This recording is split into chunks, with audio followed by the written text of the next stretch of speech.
Chhattisgarhi video देखने के लिए हमारे चैनल को सब्सक्राइब करें और दबाएं इस बेल आइकन को ताकि हमारे वीडियो के नोटिफिकेशन आपके पास पहुंचे सबसे पहले।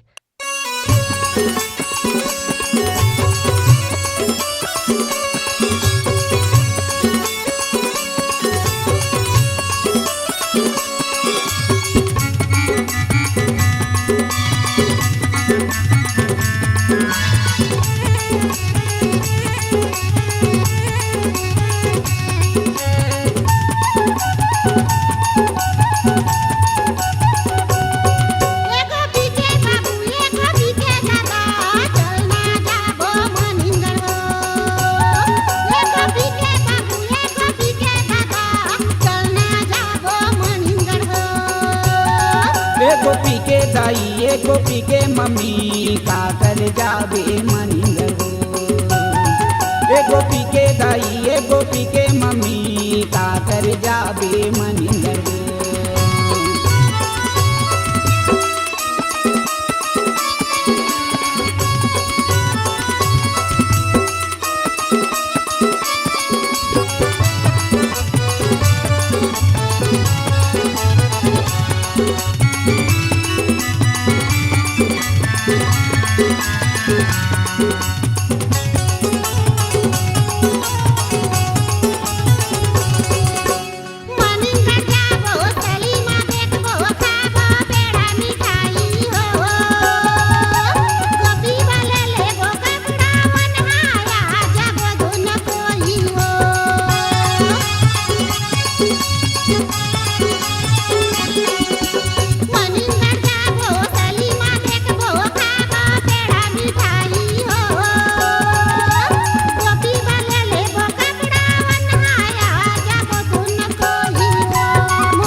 गोपी के दाई गोपी के मम्मी का कर जावे मनिंदर हो। गोपी के दाई गोपी के मम्मी का कर जावे मनिंदर हो।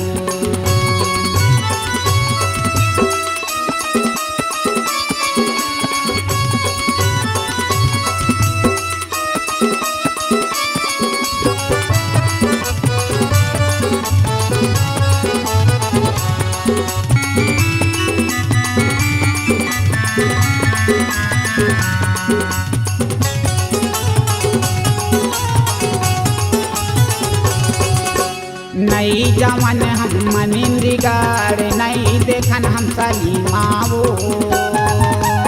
निकली बाजारे मछाट के रानी गोपी वाले ले बेकपड़ावो।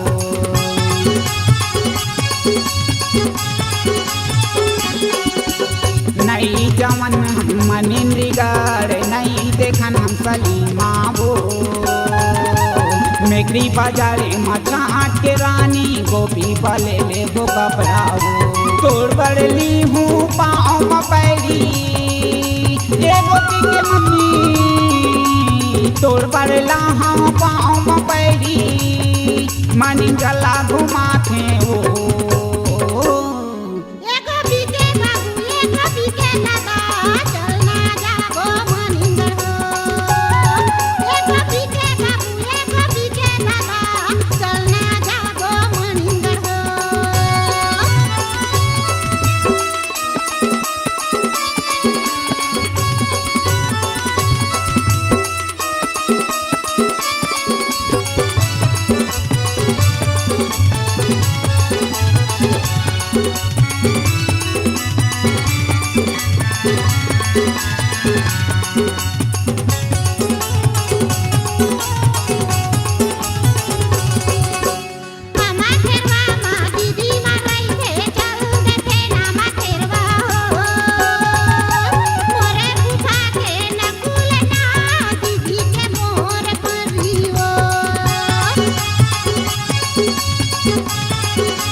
गोपी के दाई ये गोपी के मम्मी का कर जावे मनिंदर हो। ए गोपी के दाई ये गोपी के मम्मी का कर जावे मनिंदर हो। ये गोपी के बाबू ये गोपी के दादा चलना जाबो मनिंदर हो। ए गोपी के दाई ये गोपी के मम्मी का कर जावे मनिंदर हो। चलना जाबो मनिंदर हो। हाँ चलना जाबो मनिंदर हो। हाँ चलना जाबो मनिंदर हो। हाँ चलना जाबो मनिंदर हो। अगर आप अपनी आवाज को एक नया आयाम देना चाहते हैं तो चले आइए मल्टी ट्रैक डिजिटल रिकॉर्डिंग के लिए संपर्क करें HK म्यूजिक कंपनी, कोटा डबरी, चांपा, छत्तीसगढ़। मोबाइल नंबर है 9329238487 और 8085380339।